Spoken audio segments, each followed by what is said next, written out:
ke klub dan seterusnya. Oh, udah di Surabaya karena memang masih pendekar waktu itu. Tapi secara singkat saya ceritakan 2007 saya merasa disitulah saya lahir baru. Dan semester 5 saya diminta Dr. Iswanto untuk menjadi Bapak Asrama. Dan saya merasa di periode di asrama sebagai Bapak Asrama itulah saya benar-benar dibentuk.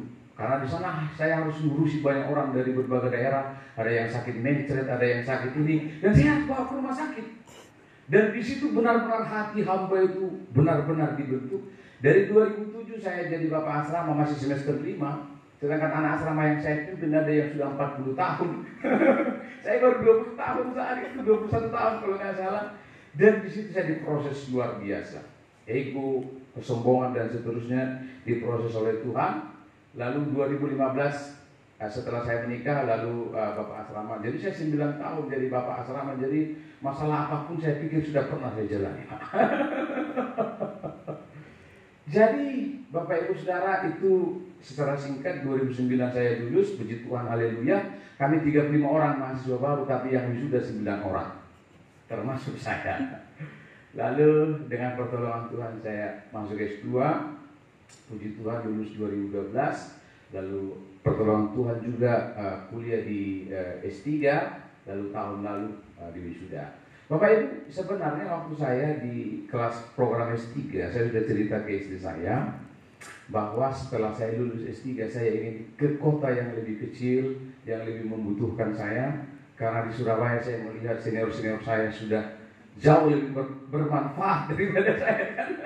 Jadi saya ingin cari kota yang small city yang mungkin suku-suku yang bisa lebih dijangkau. Sudah saya sampaikan ke istri saya, tapi bukan di Jawa Tengah. Sudah ada 2 daftar kota yang Tuhan taruh di hati saya, tapi sama sekali bukan Purwokerto. Lalu Bapak Ibu Saudara, Agustus kemarin kan saya lulus, tapi 1 bulan sebelum saya wisuda dari Jawa Tengah, karena sudah tahu bahwa saya akan wisuda, lalu dihubungi oleh STTI, kampus kita di Purwokerto, untuk panggilan melayani di sana. Juli 2019. Lalu karena saya bilang, teman-teman di sana, saya bilang memang saya ada di sana ke kota lain, tapi bukan ke Purwokerto. Ada kota lain yang Tuhan taruh di hati saya. Jadi saya tidak katakan iya waktu itu. Tapi Agustus dipanggil lagi, lalu November dipanggil lagi, Desember dipanggil lagi. Saya masih ingat Desember 2019 saya di kampung halaman kami di Sumatera telepon lagi. Januari dihubungi lagi, Februari dihubungi lagi, Maret awal dihubungi lagi. Disitulah kami sepakat. Dan sebenarnya saya waktu mengiyakan itu saya juga tidak tahu ya. Kenapa? Karena ya kan, itu bukan kota yang Tuhan taruh di hati saya. Ya. Tapi saya pun tidak tahu kenapa deal ya. Tapi awal Maret deal. Lalu begini Bapak Ibu, kenapa saya perlu kasih testimoni? Karena memang pemberitahuan bahwa kami akan pindah itu kan baru akhir-akhir Juli ini. Nah, sehingga beberapa orang yang saya telepon agak kaget. Apakah Pangeran Manurung melakukan masalah di Surabaya? Atau mungkin bisa saja. Jadi saya perlu kasih testimoni. Jadi sebenarnya panggilan ini sudah lama sekali. Karena kami mulai lama sekali dari bulan Juli 2019, Maret awal kami sudah dealkan, lalu kami sudah schedule April saya akan observasi ke sana. Setelah pulang dari sana, saya akan sampaikan ke Pak Oscar dan Pak Jonathan dan Pak Iswanto dan Pak Suprati. Itu rencananya. Tapi begitu deal, minggu depannya langsung karantina. COVID. Jadi akhirnya kita wait and see. Jadi akhirnya itulah yang membuat makanya kami baru menginfokan ini bulan Juli, ya baru saya hubungi Pak Dr. Jonathan, Dr. Oscar dan teman-teman yang lain. Dan kami meninggalkan Surabaya dengan berat sebenarnya karena kami mengasihi pelayanan. Bapak Ibu, saya mau cerita, waktu saya 2005 masuk STI, ini adalah gereja tempat saya observasi dan sampai sekarang saya layani. Ini agak emosional karena kalau saudara lihat telur-telur itu ada 3 pasang baju dan celana saya habis karena ngecat itu. 2008 saya mengecat ini dengan pengurus gereja. Dan tanggal 1 September saya harus tinggalkan gereja ini. Jadi ini sedikit emosional memang, tapi God is good. All the time. Saya pikir Tuhan memanggil kami, jadi saya bilang kepada diri saya sendiri, Tuhan utus saya kemanapun, it's no problem, yang penting Tuhan sertai saya. Kemanapun. Silahkan utus saya, beri saya beban seberat apapun, tidak peduli, tidak masalah, yang penting Tuhan memberi kekuatan. Jadi kami sudah tahu kondisi di Purwokerto, tapi kami bersyukur. Jadi sebenarnya misi kami ke sana adalah bukan menolong juga, tapi mencari pengalaman dan akan mengalami pengalaman bersama dengan Tuhan di sana. Dan memang saya bilang ke teman-teman Purwokerto bukan visi atau akhir dari kehidupan kami. Kalau misalnya di 4 tahun kami merasa sudah cukup membantu, ya izinkan kami pergi ke tempat lain.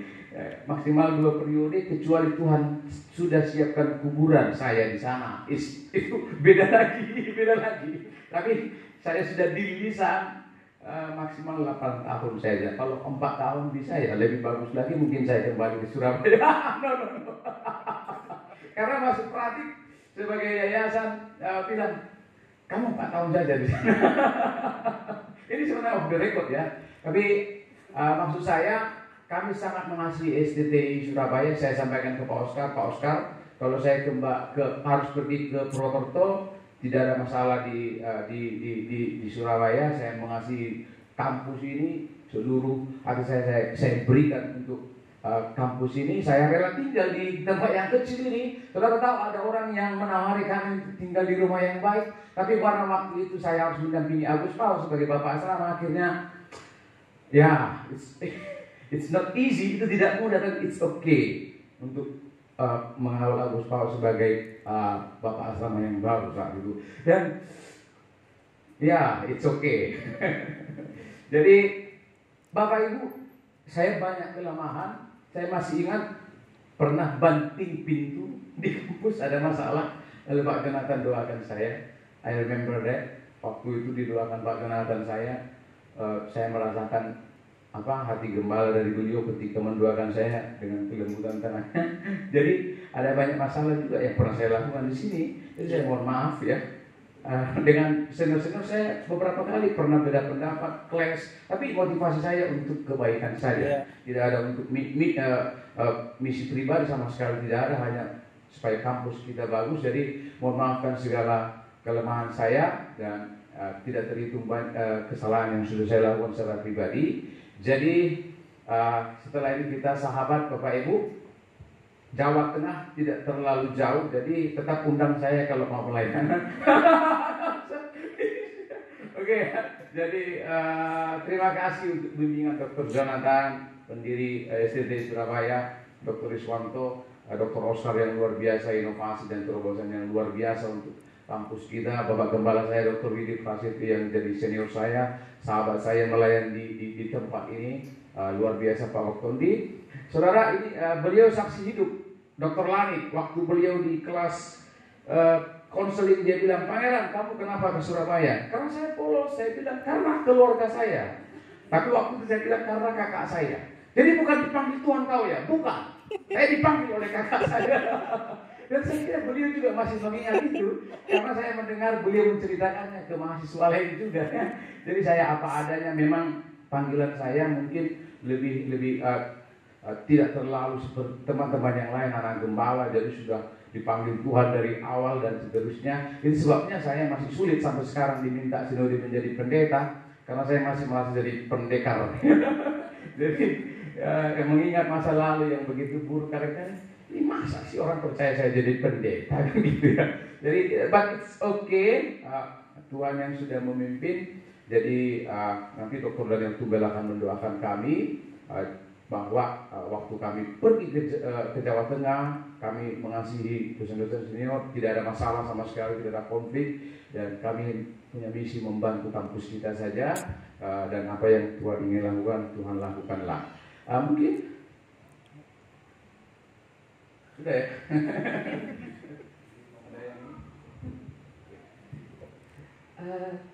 Terima kasih sebelumnya Bapak Ibu, Pak Dr. Jonathan, Pak Oscar, Pak dosen semua, Ibu Melda dan seluruh yang hadir di tempat ini. Tadi Pak Pangeran sudah berbicara banyak hal dan sudah menyampaikan permintaan maafnya. Sekali lagi mohon dimaafkan. Karena dia kami orang Batak, jadi saya menyadari jangankan Bapak Ibu yang tidak satu suku dengan kami. Saya pertama sekali menikah dengan dia saja, saya shock, saya kaget karena tipenya kita berbeda berbeda. Dia yang ngomongnya yang belak-belakan, kalau saya tidak seperti itu. Nah, saya percaya ada banyak kesalahan-kesalahan atau ucapan-ucapan dia yang mungkin menyakitkan atau melukai hati dari Bapak Ibu Saudara selama ini. Mohon maaf. Jadi saat kami nanti akan berangkat pelayanan ke Jawa Tengah, kita tetap bersahabat dengan baik. Kita saling mendoakan. Kami akan mendoakan pelayanan Bapak Ibu Saudara yang ada di Surabaya. Doakan juga pelayanan kami yang baru di Jawa Tengah, supaya kita semua sama-sama menjadi berkat, ya, apapun yang kita lakukan. Itu saja. Kemungkinan juga nanti Bapak Jonathan dan Pak Oscar tidak lagi mendengar suara tertawanya setiap hari dari dinding sebelah, ya kan? Karena biasanya kan suaranya yang paling besar kalau ketawa, ya kan? Ya, mungkin Pak Jonathan lagi persiapan atau apa, tiba-tiba mendengar suara tawa dari ruang sebelah yang sangat mengganggu. Mungkin nanti tidak lagi mendengar saat-saat di sela-sela kerjanya, tapi kita di waktu-waktu yang akan datang tetap bisa berjumpa lagi dalam kasih Tuhan. Jadi Bapak Ibu Saudara, kalau ada waktu, monggo silahkan datang berkunjung ke Purwokerto, ya. Itu saja yang bisa kami sampaikan. Terima kasih. Kami menyerahkan kepada terjadi untuk itu.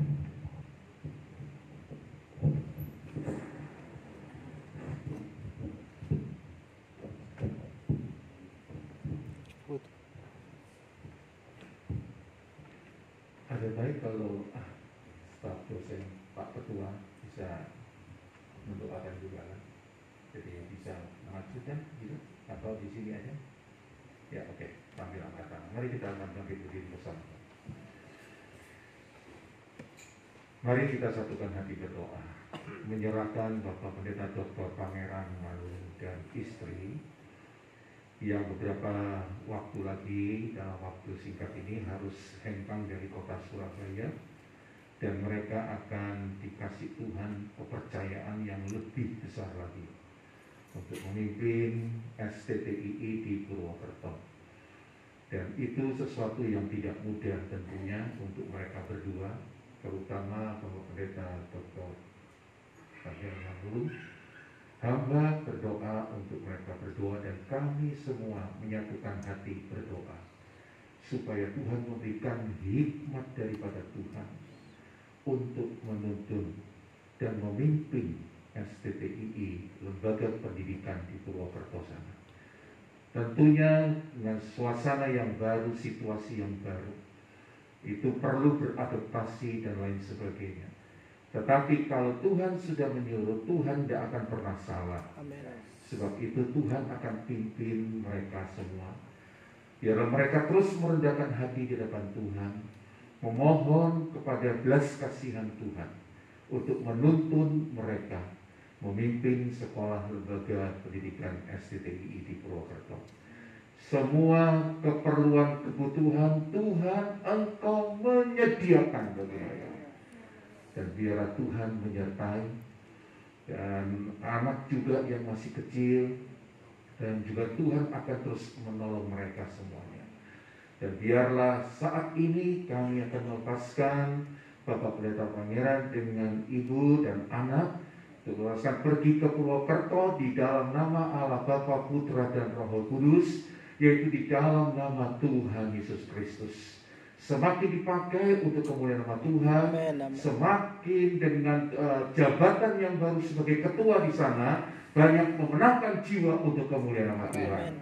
Di dalam nama Tuhan kami Yesus Kristus, kami sudah berdoa, kami sudah menyerahkan kehidupan mereka dalam tangan kasih-Mu. Dan kita semua yang sudah ikut mendoakan, sama-sama kita katakan, Amin.